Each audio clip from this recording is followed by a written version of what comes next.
Let's throw our hands in the air Woo-hoo. as we soar through the sky. Yatta. We'll catch the sun Woo-hoo. with your hand in mine, and Yeah. if we work as a team, everything will be fine. Yeah! Oh, it's Cure of the What Now? Let's henshin and start the show! Hello, fellow gourmets of Oshina Town, and welcome to Season 2, Episode 1 of Cure of the Yum Now. Yum of the What Now? We're not going to change our name, but yeah, just mentally replace any of the words in Cure of the What Now with the word yum, and that's our theme this season. The one show where we promise we will have a Season 2 opening by next week. Oh yeah, absolutely. I'll maybe write and record one tonight, but maybe not. You know, you can't force the creative process. Deadlines can force the creative process, let me tell you that much. Oh god, he's got a knife! That's really the deadliest line there is. I'm your Because knives are straight like a straight line! I'm your co-host, Joel. I may have just killed my co-host with laughter, but I am also willing to do most forms of work if the reward is fried food. Put me on your sports team, sign me up for your math class, let me do tutoring, anything. And I'm your host, Kat. I missed my introduction because I was too busy laughing about deadline knife. I thought you said, and I promise we'll have an opening. I figured that was your intro. No, that was the one show where we know we'll definitely have an opening by next week. We're professionals, as you can tell by yet another episode coming out late. Blame me, blame Legends of Arceus, blame the ADHD brain. Pokemon is addictive. It is, yeah. That's all I have to say about that. We are in a brand new season. Are you excited? I am. As a reminder for previous listeners, or a primer for new listeners, this season we are covering Delicious Party PreCure week by week as it comes out. We will also be watching Futariwa Max Heart PreCure, as many episodes as we feel like, but probably just one a week. And Sweet PreCure, which we might watch in groups of 3, or we might watch one. Again, we'll see how we feel. And that is Sweet, S-U-I-T-E, not S-W-E-E-T. One show is about food, and the other is music. Yeah, I mean, they wouldn't have 2 PreCure seasons that are, like, food-related, would they? Absolutely. And also, for any new listeners, I will be referring to Max Heart as the vegetables, because when I tried to start with the first season of PreCure, I stopped like 6 episodes in. I was like, this isn't really for me. And the only time I found the courage to go back to it and kind of force myself to watch every episode was when it was for the podcast. Later seasons, in my opinion, are much more suited to my tastes. If Max Heart becomes amazing in the next couple of episodes, I will stop referring it to as vegetables, but it gets the honorary title for now. Joel likes it when brightly colored girls do punches, and there just weren't enough brightly colored girls. Brightly colored enough. Yeah, I'd say they're slightly colored on the dresses and stuff, but they're not vibrant outfits, that sort of thing, and it's a little bit more slice of life in a way that I don't find as interesting. Before we get into the show, I also want to point out, now that we're at the beginning of a season, and Cure of the What Now? Yum. Now knows. I'm going to do that every time. Cure of the What Now? Yum. But I think that we're going to try to do another award show at the end of this season like we did just last week at the end of the first season. We're going to see if we can maybe get more people to vote, do like a Google form or something, a Discord poll. So as you're watching these episodes, there's just a couple of guiding questions or guiding awards that we're probably going to add on there. And then we'll have a few other, maybe like a freeform award, like what award would you give Yui and that sort of thing. So just keep in mind, best outfit, best girl, best evil general, who is the resident criminal, what's the cutest moment in the series, what's the biggest heartbreak in the series, and who is the most valuable PreCure, which is different than best girl, because I wouldn't say that Sango was the most valuable PreCure in Tropical Rouge, but she was my best girl and yours as well, Kat. So. Absolutely. And not to nudge the vote in any one direction, but I wonder if best criminal is going to be one of the actual criminals in this season. But we'll get into that when we discuss characters. This season, we are going to do our discussion questions a little differently, I think. We will see how it goes. But I pitched the idea of pitching a PreCure season based on a specific idea each episode. It could be a theme, it could be like the motif, So like Kira, the motif was sweets, but the themes were more about feelings, so it could be either one of those ones, or it could just be like you pick a thing from the real world, like soccer. Can you have a PreCure team that's all just one soccer team?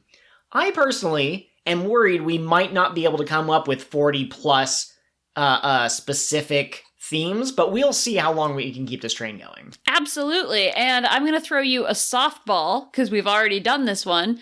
Pitch me a PreCure season about bugs. About bugs? So we're definitely going to have a praying mantis girl, I think. And we're definitely going to have a butterfly. Butterfly is probably either the main girl or the secret sixth cure. And then other bugs, we could try to explore ones that maybe people would find a little bit creepier, and maybe the idea is that we're trying to show how cool these animals can be and how diverse the ecosystem is. You could have the mid-season cure, if it wasn't the butterfly, be a wasp who was like the evil PreCure on the bad guy team, and she switched sides. Okay. You could have a spider. Absolutely. I think the other thing is, in terms of a theme, the most natural one that comes to mind when I think of people who would be on the side of bugs or insects is maybe the villains are in some way contributing to changes in the environment, climate change style or over-factorization type of thing. They create lots of factories. Over-industrialization. Thank you, yes. And so I think that would be a natural theme that goes hand in hand with like preserving the ecosystems. Absolutely. Like I kind of hinted at, we did do this one before in our 9-hour-long PreCure discussion where we covered Star Twinkle and Kira. But I really liked that discussion, so if you're interested, go check that out. Essentially, I feel like the insect motif lends itself really well to exploration and wanting to learn new things as a theme. And so you have a main cure who's very enthusiastic about the world, even the parts of it that people are like, oh, that's yucky. She's like, no, it's so cool. Look at the way the water bear wiggles. I showed Joel a brittle sea star once, and he was like, I don't want to look at that anymore. It was, I have tryptophobia sometimes, and then there's other things that give me the same reaction, but I haven't found the exact word for it. The spinal shivers. Yeah, so the brittle she cells starfish. Brittle sea star. Brittle sea star. Precious princess? They kind of weird me out, but they're cool, It's interesting that life kind of evolved that way. Fun fact, if you go somewhere wet and you start picking up rocks, you will find things. I think that's true of any rock that you pick up. Yeah. Even if what you find is more ground, but I guess you're just talking about critters specifically. You'll find critters. And I mean, if you pick up a rock, say, in your backyard, you'll probably see a worm or a centipede, but you'll see more interesting critters if you go where there's water. The rocks up in the forest by the lake, where we live, for example, have lots of salamanders underneath them. I see. Now, try not to info dump, because this is primarily a PreCure podcast, but what is your favorite bug? Oh, that's so hard. Oh, man. I really like praying mantises. I have a soft spot for them. Can I give one good fact? Sure. The stereotype about praying mantids is that they eat each other's heads during mating. That only happens in captivity. In the wild, they do not do that. And the reason they do it in captivity, cover your ears if you don't want to hear gross words, but the male orgasms faster if he's in danger of dying. So he has performance anxiety, and the female bites his head off to make him excited. Finish. Yeah, all right. See, now, I was thinking that you were just going to say the environment of being captured causes stress, which prohibits the act of creating baby mantid. So, but yeah, your way is good too. Very accurate. I also really like moths. Do you have a favorite?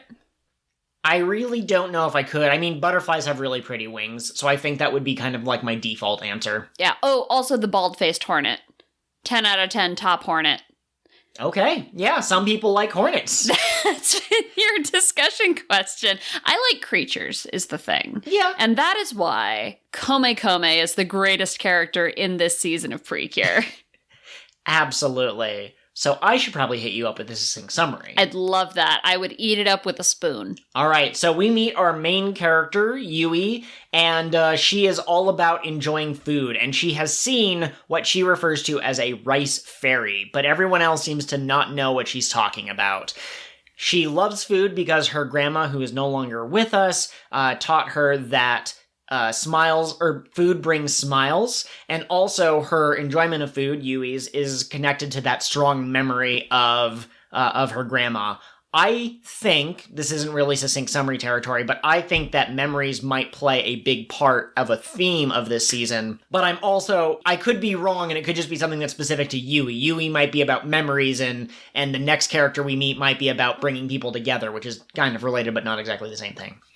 The bad guys have stolen a book that has released recipe peas into the world. Recipe peas. I've seen them called recipe bonds, and I think I'm going to call them that, even though that's not what the Crunchyroll. I like that them. much better than recipe pea, because every time they say, we have to save the pee-pee, I'm a child, I'm sorry.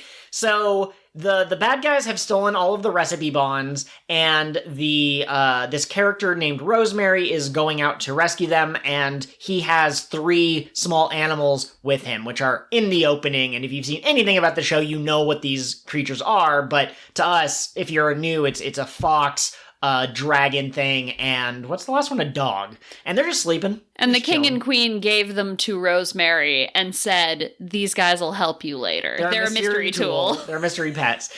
So they get to this place, and Rosemary is dying of hunger, and the fox creature, Kome Kome, comes out of the bag and decides to go looking. Kome Kome can fly, float, whatever you want to call it, runs into Yui and is impressed by how much Yui loves food and how delicious the food is. These things can kind of sense the good feelings that come off of good food.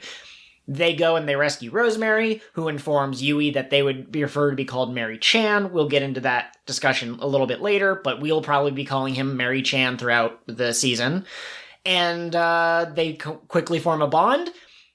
Some bad things happen. A woman shows up who steals a recipe bond that makes all of the food taste really bad, and Yui's like, I've got to rescue that fairy creature, and she ends up getting sucked into this parallel world where a battle is taking place, and even though she doesn't have any power, she's like, let me help, and Mary-chan's like, you gotta leave, just get out of here, I've opened the portal, and she goes, okay, thanks, I'm gonna charge the bad guy, and Kome Kome is so overcome that they decide to combine their powers, become a PreCure, Cure Precious is born, and they defeat the bad guy, and it seems that they're on this journey together. They're going to save all of the recipe bonds. They saved the recipe bee from the evil bento it had been trapped in.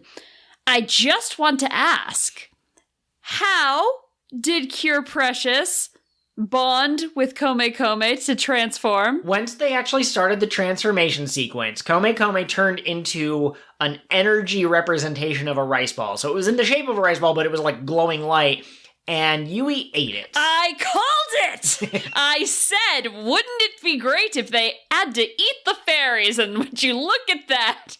It's not exactly eating, but Yui really said, wow, Kome Kome is so small and cute. Gonna pop it in my mouth real quick. Absolutely. There's a lot to tackle about this episode. It was a fantastic first episode. I feel really good about this season. But I want to talk about Rosemary first and get that out of the way. Yes. Because I feel like there's a pretty good question as to the correct pronouns for Rosemary. Yes. So Japanese has gendered first-person pronouns. Boys tend to use boku, and girls tend to use watashi, or I think there's a different one, but watashi is also gender neutral. There's some that are supposed to be gender neutral, and there's some that are supposed to be more masculine or feminine, and I think there's kind of a range. Like, I think there's one that's even more, like, manly man than boku. Like, I think it's boku and ore, but I'm not an expert. I just know that there are different pronouns, and mostly what I know is either from Duolingo from a year ago, or the movie Your Name. Absolutely. So Rosemary, when they're talking about themselves, use watashi. which when we looked it up, we found, it's the gender neutral pronoun leaning toward feminine. Yes. Which is very in line with Rosemary's presentation as far as I understand it. They seem to be fairly femme, but also not a woman, if that makes sense. Yes, so Crunchyroll translated it as he and him every time they were referring to Rosemary. Rosemary has the typical build of a man if you were going to draw an adult male in anime. No bust and that sort of thing. But they do he wishes to be called Mary Chan, and Chan is usually kind of more of a cute nickname. Mm-hmm. And it's like the feminine version of Kun. I think so, yes. Again, not an expert. I could be wrong, but he also wears a little bit of lipstick and has lavender hair, which is, you can have boys or girls of any hair color because supposedly it's natural in anime, but to me it feels like a choice that's a little bit more effeminate. Absolutely. So I like the idea of a cis man who just prefers to present more feminine. Yeah, just a gender non-conforming, a bit like Akira from... Exactly. At the same time, because of the pronouns Rosemary uses to refer to himself, my personal headcanon is gender neutral or gender neutral. He's a gender neutral. My personal headcanon is that Rosemary is non-binary. Yes. And so I'll probably flip-flop between using he and they pronouns, but I think it's an interesting discussion, and if you're listening and you speak better Japanese than Joel and I, I'd love to hear your take on it. It's also quite interesting because being a show that is aimed towards younger audiences, I don't think we'll get an episode that explicitly dives into that, especially since Japan tends to be socially conservative. But I do think that there's a little bit of hints in there that points towards being more open to different lifestyles or whatever. I'll probably continue to call him because that's how the Crunchyroll subtitles are doing, but I totally get your preference that, maybe it would be better to use they, them for the non-binary person. Mm-hmm. So I just wanted to get that out of the way. I do have kind of an interesting theory based on that. So you said it might not come up. Rosemary has an ally in the opening and in their flashback that we have not been introduced to yet, but they look kind of reserved and a little more traditionally masculine as they're looking at Rosemary. So maybe there will be a conflict there.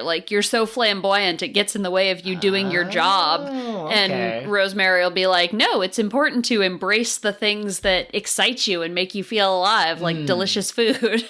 The other thing I want to point out in terms of if you were going to come up with a bulleted list as to reasons why Rosemary might not be the quote-unquote typical man, really into fashion as well. And Yui at one point is like, can you tell me? And Mary Chan goes, oh, about my fashion sense or why I look so youthful? Of course. And she's like, no, not that. I want to ask about something else. I'm not interested in that. And he's so sad. I think Rosemary would get along really well with the ice skater boy from Hugto. Yes, probably. We haven't seen Hugto, so I'm not familiar with him, but probably. Yeah, I've seen a lot of screen caps of the character, and I know what his deal is. And he does have a husband, but... Okay, yeah, absolutely. Also, one more thing that Mary Chan does that I'll be referencing probably sporadically throughout this season is Yui will ask him something, and he'll say, oh, it's a secret. I'm pretty sure the Japanese word has 3 syllables, so it's easier to pull into a 3-syllable pronunciation like that, and secret is the best I can do in the English version of the word. Absolutely. We did get introduced briefly to Yui's childhood friend, who appears to be a bit of a tsundere, a bit of a grump. He has a mysterious connection to Rosemary. He saw Rosemary opening the portal to fight the Bundaru? Something like that. Let me go look that up really quick. Yeah, Bundaru. So he saw Rosemary opening the portal to fight the Bundaru, and he goes, it's that guy. I think that maybe there's some sort of secret mentorship going on there. Okay, sure. Maybe at one point, when he was younger, he stormed off and was upset about something, and Rosemary gave him a slice of pie and was like, don't feel so blue. There's lots of beautiful things in the world. There's a couple of things. For new listeners, we sometimes go into crack theories or predictions about the future near the end of the episode, but this is the first episode, so they're probably planting quite a few seeds that might grow into mighty trees. There's a scene that shows Yui when she was younger, and she was crying pretty heavily, and I think that's when her grandma gave her, like, a delicious rice omelet or something, and she learned that, food can help you feel better or whatever. If you're hungry, you're not you when you're hungry. Have a Snickers. Grandma gave her an onigiri, man. That's her whole thing. Okay. But my point is in the scene while she's crying, it's kind of a still frame, it's not really too animated, but there's someone standing right behind her, and it like their back is turned to her, and I saw one person being like, this looks to be someone about the same age as her, maybe it's the childhood friend, and maybe, he has to learn his own journey of accepting food, or whatever the case may be. And then there's also the fact that in the opening, there is clearly a tuxedo mask analogy in this series. And, I mean, if you think of the Sailor Moon tuxedo mask, they were people who liked each other in their civilian outfits or not lived together. They saw each other a lot in their daily lives. So right now, we only have the one male character, and he could fit the bill for that tuxedo mask type character. Absolutely. And can I just say, I love that he's in, like, a masculine outfit, but it's still somehow feminine. Like, they were like, what do girls like? Big hats, but we're putting it on a man, so let's make it white. Oh, yeah, it was like one of those kind of floral hats. Like, think Lily from Pokemon Sun and Moon. Shut up, Yui, get in the bag. Shut up, Kome Kome. Kome! Now, I forgot to ask you. Oh, yeah. Did you like this episode? I liked it a lot. Yeah, I am not so refined in my ability to, like, take in details with my eyes and be able to describe them that I could point to what I like specifically about it.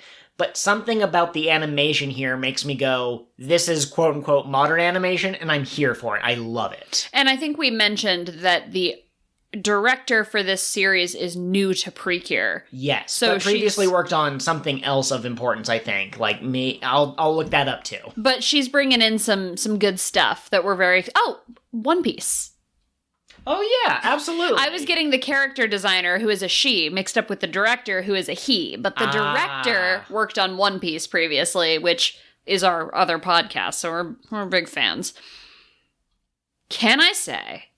I love the idea of a magic arena where they fight the bad guys. It's such a good workaround to, if they're doing big punchies and breaking stuff, won't that cause damage to the city? Oh man, alternate dimension. Also, it's just so pretty. Like, something about the way they drew it, like you said, it just pops in your eyeballs, and I can imagine playing a racing game in that desert canyon. Yeah, and I feel like... Again, this is kind of like off the top of my head. I haven't really like taken a magnifying glass and analyzed, but I feel like Cure Precious has more than just the pink color, which you don't often get with other cures that come to mind. Usually they have like one main color and then maybe a couple of highlights of a complementary color, but Yui really does feel like she's kind of a blend of like two or three with the whites and the pinks and the blues. Mm-hmm. Well, and someone pointed out that the other two are like that too. You've got blue and purple, I think, in... one of the cures who's in the opening. We don't know their name yet. And you've got some yellow and orange and other colors in the other one. So they're leaning much more toward rainbow, and I'm here for it. Absolutely. Things I loved about this episode. I love that Yui is all about enjoying food and getting energy from food. I mentioned this to you while we were watching the episode, but there is a lot of body pressure on young girls, particularly young girls in Japan, where I would say they are even stricter about their beauty standards than we are here in America.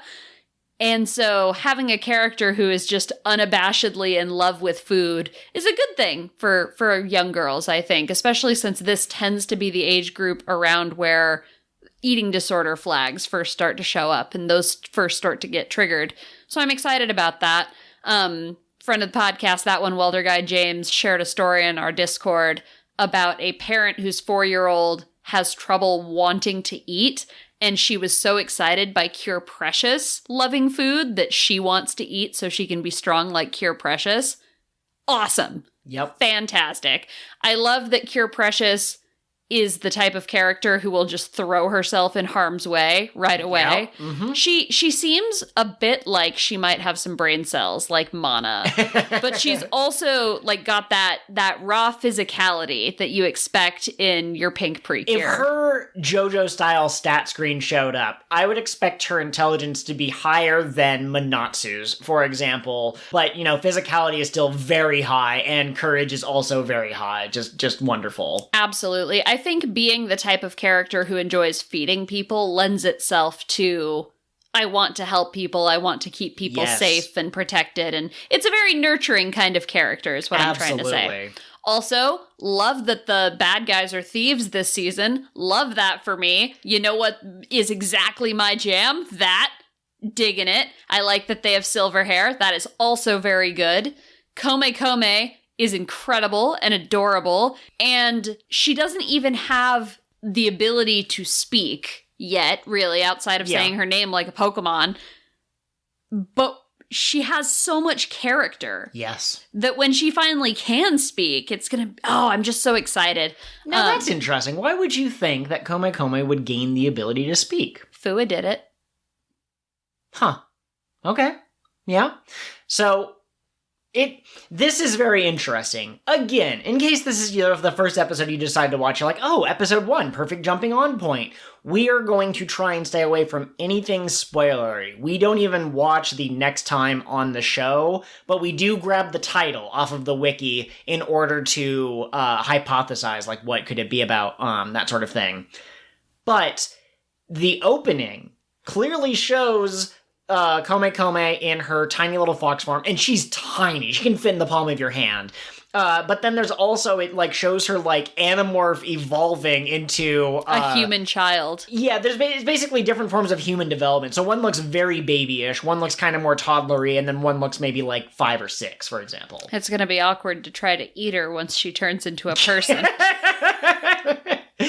Yeah, you know, absolutely. Do you think that'll be a permanent change once it happens, or do you think it'll be something that she can trigger that somehow gives more power to Cure Precious? I assume it's going to be something like how, spoilers for all past seasons of PreCure that we've seen, by the way, but I think it's going to be like how Aroma and Pafu could take on human forms for temporary periods of time, or kind of like how Meppel and Nipple could turn back into, like, their phone forms phones or whatever, so... Okay, I dig it.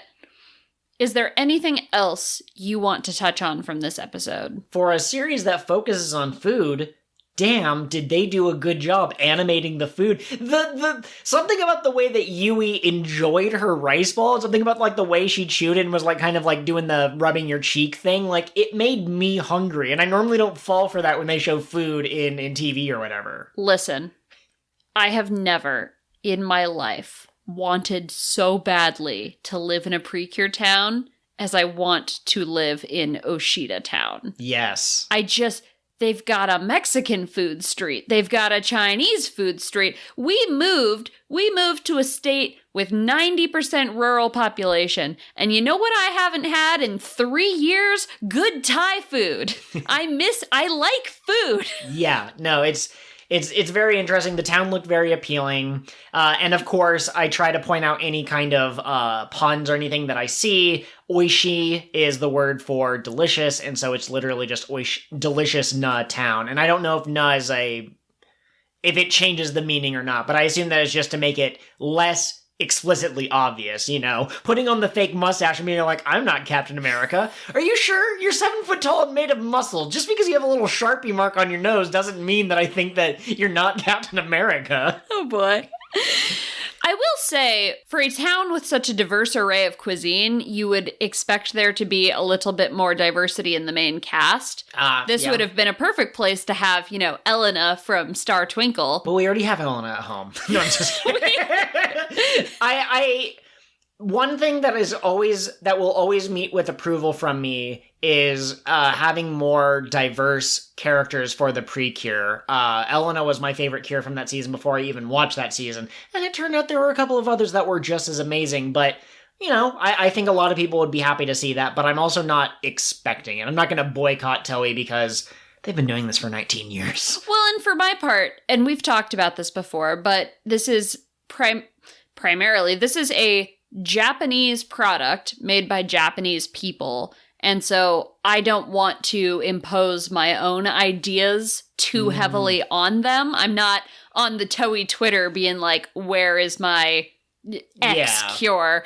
But I do celebrate it when we see it. Yeah, absolutely. Because there are mixed race children in Japan, and they face a pretty significant amount of discrimination, which we've talked about in previous PreCure episodes. I do not know basically anything about Japan. This is an outsider's perspective, but I have seen tweets to the effect of, you do know that there are black people in Japan, right? Like, it's not just all the same skin tone or whatever. And so, yeah, in the same way that a food-themed season might help young girls not develop eating disorders or weird mental things around eating food, more representation might reach those younger children as well. Yeah, on the note of representation, it's Black History Month. Did you know there was a famous black samurai?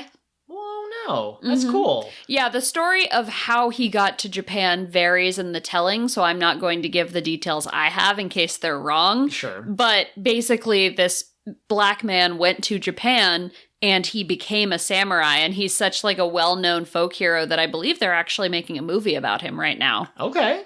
That's really cool. Yeah. Absolutely. Other things that I really like, I'm just going to kind of rattle them off, but I really liked that her punch is the 500 calorie punch. I don't know why. No, it's technically the 500 calorie punch, but in America we call calories calorie with a capital C, whereas in, I believe, Britain they call it kilocalories and that sort of thing. So I'm just going to keep calling it calories. But I love that name for her attack. I love that she makes the triangle for the onigiri when she transforms, and that's her attack, is like a tunnel of triangles. And that's it. I thought I had something else, but it has left my brain.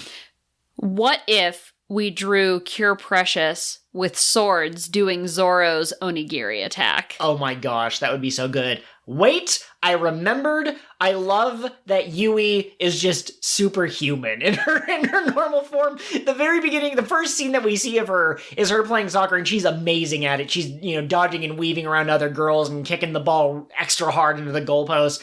And there's a couple of side characters who are just like, should we ask her to join the soccer team? The other one goes, nah, she only has one thing on her mind. Apparently, I don't know if all of the soccer team gets onigiri like after a game or a practice or whatever, or if they specifically brought some to bribe Yui, but Yui is just chowing down on the onigiri. All the flavors are her favorite. Yeah. Gosh, I love her. I do love that she has a punchy attack. Yes, absolutely. Back to girls punching people in the face. Please and thank you.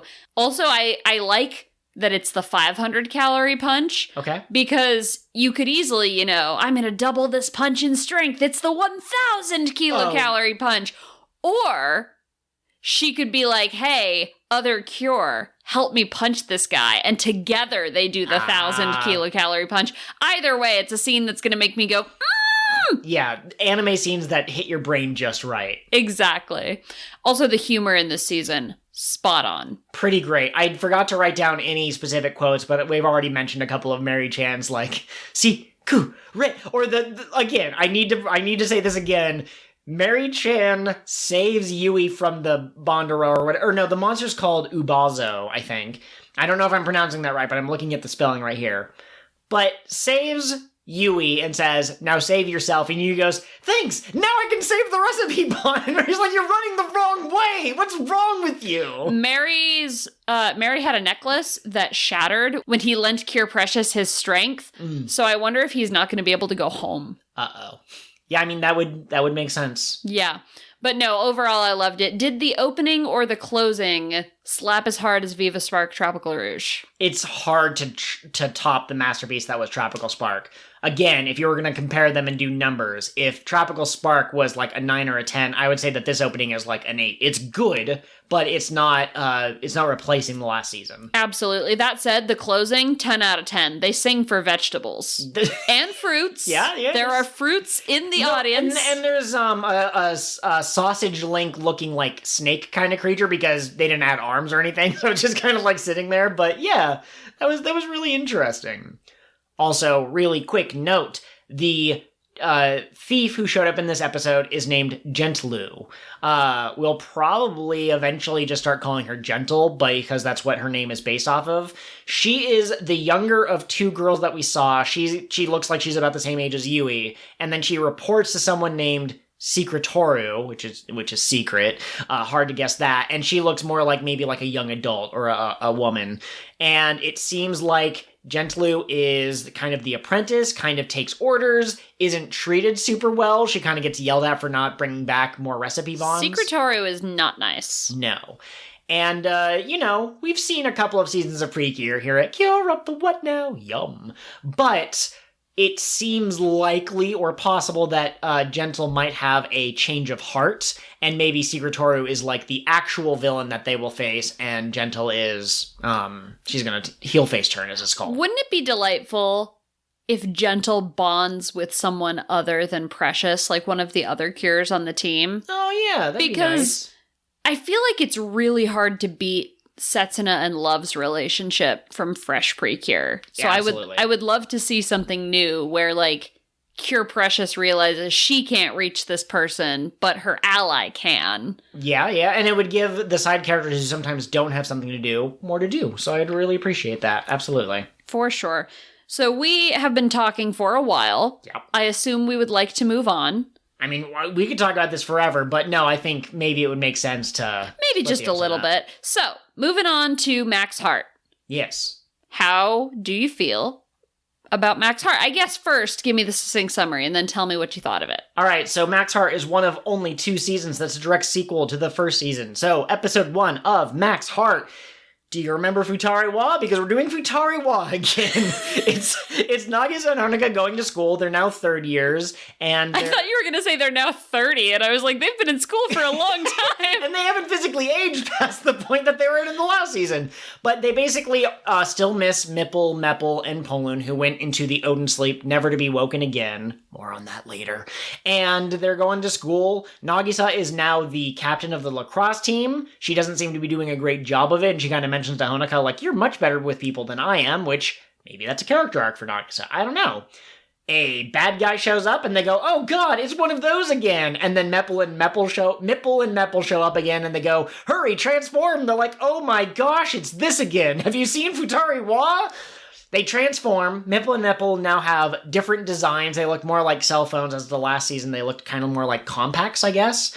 And then the girls, when they transform, they have slight variations to their outfits. The most important is that Nagisa has covered up her tummy because it was inappropriate last season, showing off her belly button. And they beat the bad guy, and they find out that the Queen of Light sometimes loses her power and transforms back into her original form. And she was accompanied by, I can't remember what they were called. They were like Smiloos or something. Weird light fairies that now need to be collected. There's 12 of them. I think they're like heartles. It's something related to heart. And the... Heart peepees. Yeah, absolutely. Heart bonds. But the Nagisa and Honoka find the first one, and they're like, hooray, we found one of 12. Also, they ran into this mysterious girl, and they don't know who it is, but I mean... They played the Queen of Light taking on a different form as some kind of a mystery, and this is the only character that we saw who isn't explicitly tied to the Zakenas, so probably her. And then we also see the Zakena butlers. They are still around. Hopefully that won't wear thin after 48 more episodes. I love them. Fair enough. We are all entitled to our opinions. But the mansion doors open and a small child walks in with blonde hair, and he has kind of like a serial killer blank expression on his face, and he goes, I'm home. So maybe Jaku King didn't die and he got reincarnated the same way as the Queen did. Maybe it's a balance thing, so long as the Queen of Light exists, darkness will always rise to meet her. Maybe Jaku King had a son that he sent away before he was destroyed, and so now he has to reclaim his father's legacy, but that seems to be like he's going to be the evil general for this season. Now, I'm already preemptively sad about the ending of this season. Okay. Because Nagisa and Honoka are going to bond with this mystery girl, and then she's going to F off back to the Field of Light to be queen again, and they're not going to be buddies, not buddy friends. Absolutely. Yeah, that is very interesting. They've already lost Polun, Mipple, and Mepple once, and now if they go back into the Odin Sleep and like, we're definitely not doing a third season of this, wink, it'll be interesting to see like how they react. Are they going to be as they were the first time, or are they going to hold out hope that they'll just wake up again in another year? I did think it was very cute that both Honoka and Nagisa brought Mipple and Mepple to the first day of school. Absolutely. Because that's what they do, and they didn't want to leave them at home. But they did leave Polun at home. F Polun. All of my homies hate Polun. I hear he gets a character development this season, and I don't think we get a new fairy, and the opening seems to imply that maybe Polun will have a connection with the new girl. So... Did you like this episode? The animation was definitely more up my alley. I think they probably got maybe a bigger budget for this season. I'm still kind of meh on the opening, or on the first episode, because Nagisa and Honoka are not really top-tier characters for me personally, and so more time with them could be good, could be bad, but so far I am waiting to see where it goes, but I'm not, like, jumping up and down in my seat. Yeah. I wonder if the animation is improved, or the drawing style or whatever, or if what we're noticing is an improvement in video quality, because the version of Futariwa that Crunchyroll has up is like really low resolution. That's true. Yeah, absolutely. So it would be interesting to see the high-res version of Futariwa, but sadly I don't think it exists outside of Japan. Absolutely. I liked this episode a lot, actually. Not because it was particularly strong, but because I can see the seeds of an enjoyable season. I thought Futariwa was at its best when it wasn't trying to be a superhero show, when it was just a goofy slice of life show. I really liked the episode where Nagisa went on a date, for example. Sure. Yeah. That was a good time. So if this season is just a bunch of slice of life vignettes, great. Let's do that. Let's just do that, and you don't have to try to do plot, and then I don't have to be mad when you have episodes that seem like they should be plot, but aren't. Okay. In the first season, the evil generals of the first half of the season had the prism stones, like, in their heart or whatever, and it was only after they were defeated that the girls would get the next rainbow heart. This season definitely doesn't seem like the Heartles or whatever are in the possession of the villains, so that could lead to some interesting conflict where the bad guys and the good guys show up to an area at the same time, and it's like a race to see who can catch the Heartle, and I think that's a little less one-on-one, fight the boss, beat the boss, get the item, and a little bit more, you can have more interesting scenarios with that setup, so I'm looking forward to that. Absolutely. Anything else that you want to call out about this episode? The opening's pretty great, you know? Did they have a different closing, or was it still the same, L-O-V-E? No, they had a different closing. Okay, I can't remember it. My brain is fried, unfortunately. All I can remember is that it was different. I have been listening to the Delicious Party opening and closing on repeat. Yeah. So. Okay, so that does it with Max Heart.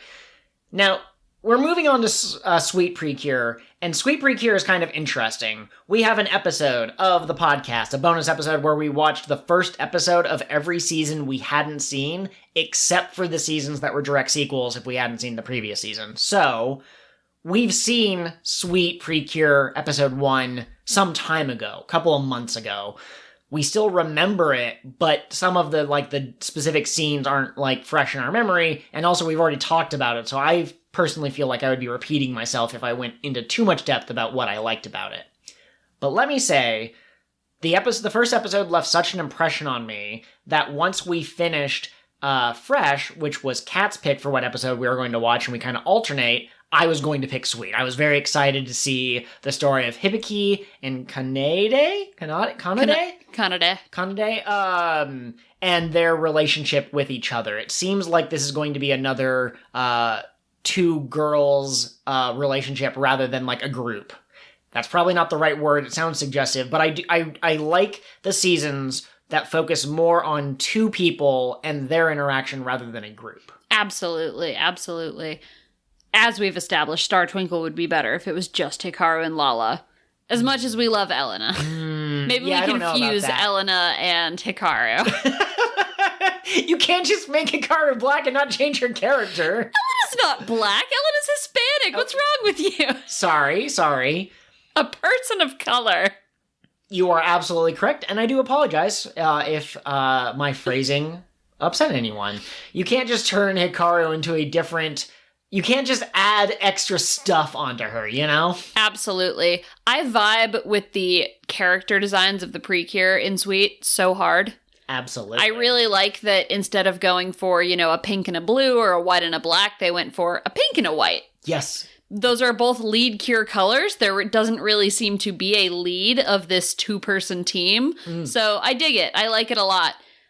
The show does seem, from the first couple episodes, to be filtered through Hibiki's point of view. And so I think she's the main-ish character, but I would not call her the lead. Like, she's not the boss of Kanade. Oh, sure. Absolutely. So really quickly, if anyone hasn't seen these episodes or it's been a long time, Hibiki and Kanade are both going to school together. They used to be friends, but they are no longer friends, and they are polar opposites in their personalities. Hibiki is very sports-oriented, and in her own words, not good at studying.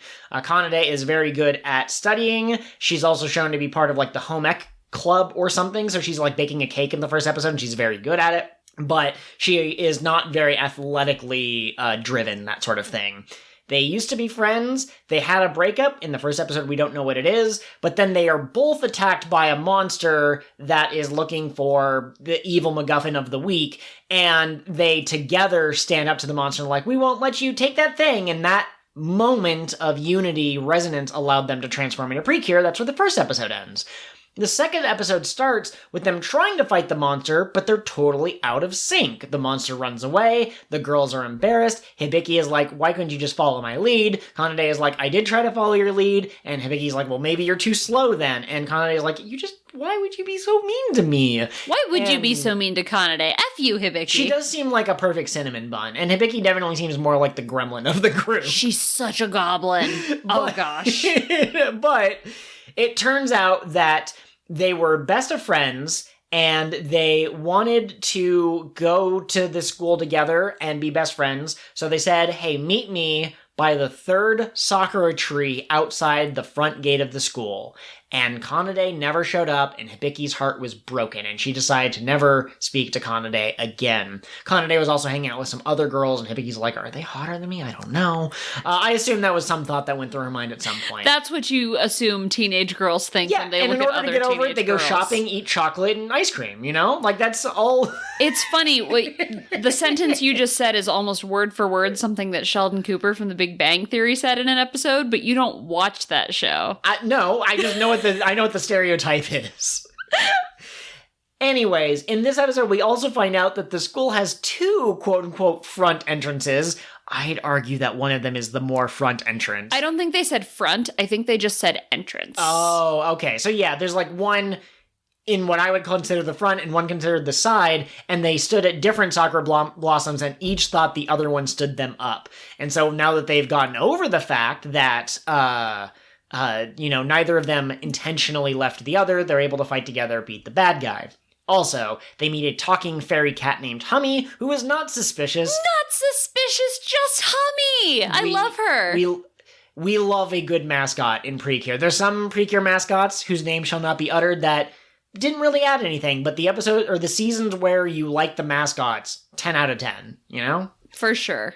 And at the end of the episode, it seems like Hibiki and Kanade are friends again, but maybe Hibiki, being the goblin or gremlin that she is, might still tease Kanade, and Kanade, being the cinnamon roll that she is, might be a bit of a pushover. So we'll see where this goes. Maybe a little bit. Which of these two girls do you see more of yourself in? Are you more of a Kanade or more of a Hibiki? I always ask Joel this when there's two characters, because I want to know if we each align with our respective... I don't know. I feel like Hibiki is more likely to make clumsy mistakes, take an action without really thinking about it and then being like, oh no, the consequences. And in that sense, I'm a bit like that. But in terms of not liking to be teased and a little bit more reserved, I'm Kanade in that sense. Kanade also seems like a bit of a rules lawyer. Yeah, I'm a bit of a rules lawyer. So I would say overall, I'm probably like 80% Kanade or 70%, something like that. I am likely to take a bite out of your cupcake when your back is turned. That is true. That is true. And when you ask me about it, I'll be like, I don't know, I think it was the cat. Now, I will say, how is your soccer skills? I think in that regard, I might be slightly more athletic than you. Now, soccer is a game you play standing on your 2 feet, yes? Yeah. Have you ever seen me run and kick something successfully at the same time? I'm going to say no, but that doesn't mean I've seen you run and kick something unsuccessfully. I've just never seen you run in attempts to kick anything. Oh, man. I would probably be fine at soccer if I tried as an adult, but when I was a very unathletic child, nope, soccer was my least favorite because not only did it involve hand-eye coordination and ball kicking, which was terrible, it involved running. You can't make me run and kick things. So I just kind of walked around in a circle while I waited for it to be over. No, I absolutely understand that. And I'm not a top tier athlete either. I don't think that I could do very well with soccer ball these days, but I did play for like 5 years in middle school. So, maybe I retained like one trick. This one trick kicks the soccer ball. Non-soccer players hate it. I saw you use your golf camp skills at mini golf the other day. Is there a mini soccer that you could perhaps bring your experience into? Oh my god, little bite-sized soccer balls. And the other thing too is I think Hibiki and Kanade are both interested in music, but to me it feels like Kanade is the singer and Hibiki I would assume can probably play like instruments, although maybe they are both singers. I don't know. But when it comes to singing abilities, you are definitely Kanade in that sense. Oh my gosh. Did you like this second episode? I did, yeah. Okay. I think I'm gonna like Sweet a lot. I don't know if it will top out my favorites yet. Sure. It didn't have as like, oh man, this hit me right in all the good slimes the way that Delicious Party did. But I like the characters a lot. And as we've established before, character is what makes these shows. Yes. If the cast has a strong relationship, it really doesn't matter how flimsy the plot is because you are invested in seeing them and their friendship survive. Yeah. So I'm looking forward to seeing Hibiki's relationship with Kanade grow. Absolutely. I did think that they kind of got over their disagreement a little quickly, which is to be expected, I would think, because you can't show them losing too many fights in a row because they don't get along that well. But it did feel a little like they had a rift between them that could never be healed, and then after like a conversation, they basically get over it. I actually meant to call that out as a strength of this episode. Okay. I've mentioned before, I love it in PreCure how so many of the conflicts are absolutely like middle school conflicts. You see them as an adult and you're like, that's ridiculous. Just have a conversation. Talk for 5 minutes and you will sort this out. But if you put yourself in that position, I've absolutely had fights like that. And because the emotions of that age group are so volatile, things end and fall apart very quickly, but then they come back together very quickly. So it actually made perfect sense to me that this horrible friendship-ruining conflict was actually solvable in just a couple of seconds when they decided to. All right, yeah, that is fair. I guess I was thinking from a more meta-textual standpoint, it's interesting to have a PreCure season where the girls aren't tight-knit and they slowly grow closer together over time. And you kind of had that with Nagisa and Honoka because these two never would have met unless if it weren't for being PreCure. But I think it would have been interesting to see them more at odds with each other for a little bit longer, but it doesn't fit into the theme of PreCure. So it makes sense that I was expecting something I wasn't going to get. Absolutely. Do you have a preference for either of their outfits, the Cure Rhythm or Cure Melody? I really like the color for Hibiki. She's Rhythm, right? Yes, she's Rhythm and Kanade's Melody. I really like her colors, but I think I like Kanade's outfit just a little bit more. Something about the white aesthetic really works for Kanade in a way that Cure White's dress didn't necessarily spark any kind of okay, maybe I'd like to draw that at some point. But Kanade Melody's outfit is wonderful. I really liked it. Also, we got them backwards. Cure Melody is Hibiki. Oh, is she? Okay, yeah. My bad. So everything that we said, reverse it, switch it, let's go. But no, it's a good season, and I'm looking forward, or it's a good season so far, and I'm looking forward to enjoying more episodes. We only promise to watch at most one episode before next week's episode. With how life has been lately, I don't want to try and commit to a certain number of episodes because there's a good chance we either won't have time if we commit to a lot of episodes, or if we get to commit to a small number of episodes, we might have a day where we have like 2 hours free and maybe it would be the perfect time to binge like 3 episodes in a row. Absolutely. Sorry, I was looking at pictures of Cure Rhythm and Cure Melody. My phone has now been put down. Are we ready to move on to thoughts from the crew? Yes, absolutely. Now, last season, James gave us the wonderful gift of Tropica thoughts, which I thought was pretty great. I don't know if we want to call these delicious thoughts, bite-sized thoughts, but for now, we'll just keep calling them tweets in a bottle. What do you call it when you're at a fancy party and they bring you stuff on a tray and they're the little... Hors d'oeuvres? Yes. Okay, so... thought doers? I don't... Or distortions? I'm not sure. We'll workshop it. We'll keep thinking about it. I really like snack-sized thoughts. You know, for now, that's what I'm going to call them. But we'll see if we come up with a better name in the next week or so. Give me those tasty, tasty thoughts.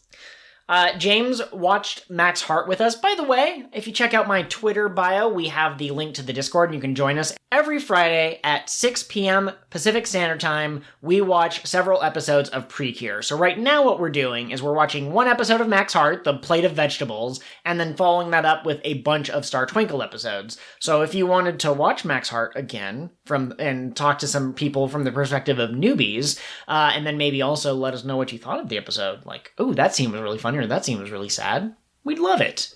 James watched it with us, and he really only had, that was a good start to say, which, yeah, absolutely. They didn't do anything that made me groan, so that's good. I am very curious as to how quickly they're going to clue into the fact that this girl is the Queen of Light. Are they going to try to play it like a mystery for the next 12 episodes, or are they just going to get out of the way when she introduces herself next episode? I like that Meppel just right off the bat was bullying Nagisa. Of course, yeah, he can't ever stop bullying her. But it seemed so much more than last time. I like it. I like their contentious friendship. Absolutely. Here are the bite-sized thoughts about Delicious PreCure. James, that one welder guy, loves Yui's energy, Genki, persona, and athleticism. Mari-chan is just great. How did they make food look so cute with the recipe bonds? Great design, good action, and overall a solid first episode to start the series. Also, there has to be a Kira Kira cameo at some point. Agreed. If Kira Kira isn't in their movie, I'm gonna riot. It feels like they are perfectly designed to mesh together. Hey, Joel. Hey, yeah. Where do the PreCure keep all the recipes they gather? In the recipes room? Oh boy. Oh dear. Oh, you've got 50 episodes of this. Buckle up, boo. Absolutely. If you were to have one character in the background walk past the group of girls once they've assembled from Kira Kira, who would you pick? Maybe Aoi, because she's traveling for her band. Okay, yeah. CL seems like the most interesting in terms of she's the special Kira, and she's like the prodigy cook, so I could see her coming for like some kind of business concern or something like that. Yeah, Cure Waffle making a cameo would be cool. Oh yeah, sure. They finally give him the transformation that he deserves after 5 years or however long it's been. But yeah, sorry that we don't have anything more to expand upon from James's perspective. I think he just mostly agreed with a lot of the points that we were making. Excited to see more, but this was just the first taste. And that has been your... I have crack theories. Oh, yes. Crack theory. We do this, We do this every once in a while. We kind of stopped at the end of Tropical Rouge because we ran out of stuff to theorize about. Yeah, all the gaps started filling in our knowledge. Episode 2 of Delicious Party PreCure is going to be called Goodbye, Yui, Mari's Decision. So I have some theories. Joel, what are your crack theories? So I have 2 crack theories. The first off is that Mary-chan seems to have some kind of relationship with that childhood friend, whose name I think I wrote down. Yusuke Urameshi. Yusuke. Absolutely. But there seems to be a relationship between Yui's friend and Mary-chan. But Mary-chan also was like, you gotta save yourself, that sort of thing. So here's my prediction. Mary-chan once had an apprentice and was trying to raise up the next generation of PreCure. He was teaching them magic spells, he was teaching them how to fight, he was teaching them like karate and stuff, he was teaching them how to like mix your ketchup with your mayo to make the special Thousand Island sauce or whatever the case may be. And then tragedy struck when they were killed by the bad guys. And now Mary-chan's heart is broken and doesn't wish to become a mentor again because he's afraid that he cannot guide them and that he will eventually let them down. That's why he's embraced frivolity in the form of makeup. To avoid the crushing weight of his past sins. Oh, okay, yeah. And if you were to ask him about his past and like what he's keeping from you, he would say that it was a secret. The other thought that I had is that we have 3 animals in a bag. Wait, I'm sorry. How did that relate to Yusuke Urameshi?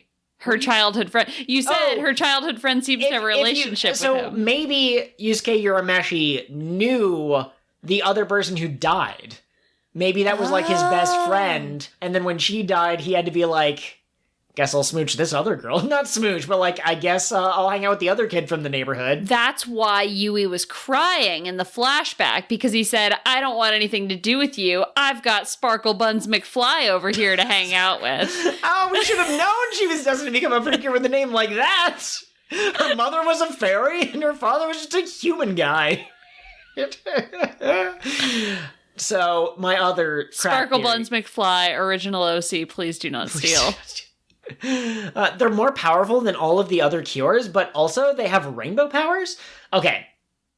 My second theory has really no basis in anything, but Mary-chan has a bag that contains a fox, a dog, and a dragon. Now that already is an interesting combination right there, but they're all sleeping, and Kome Kome woke up before the others. So my theory is that what we are seeing is a creation-style myth.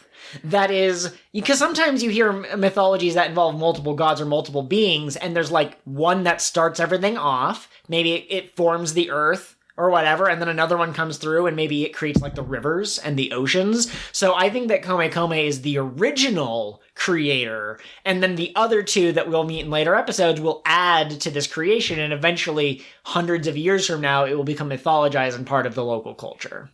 I like that. Thank you. That's pretty rad. That's pretty rad. I think in the next episode, Mari is going to try to leave. I can't put you in danger, even if you have become Densetsu no PreCure. And then they're going to try to go home, and whoops, necklace is broken, can't go home. Yeah, I like the idea that he can't go home, and I somehow missed that the necklace broke when we were watching the episode.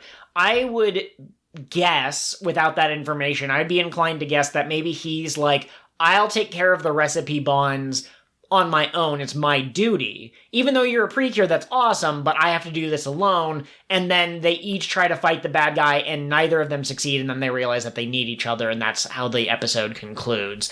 I doubt we are getting a second cure next episode, and you and I were talking off Mike when we had finished watching the episode. It would be kind of neat if they spaced them out. Yeah, I was the word that came to mind was elongated. I'm like, that's not really the word you use in this situation. If they elongated PreCure.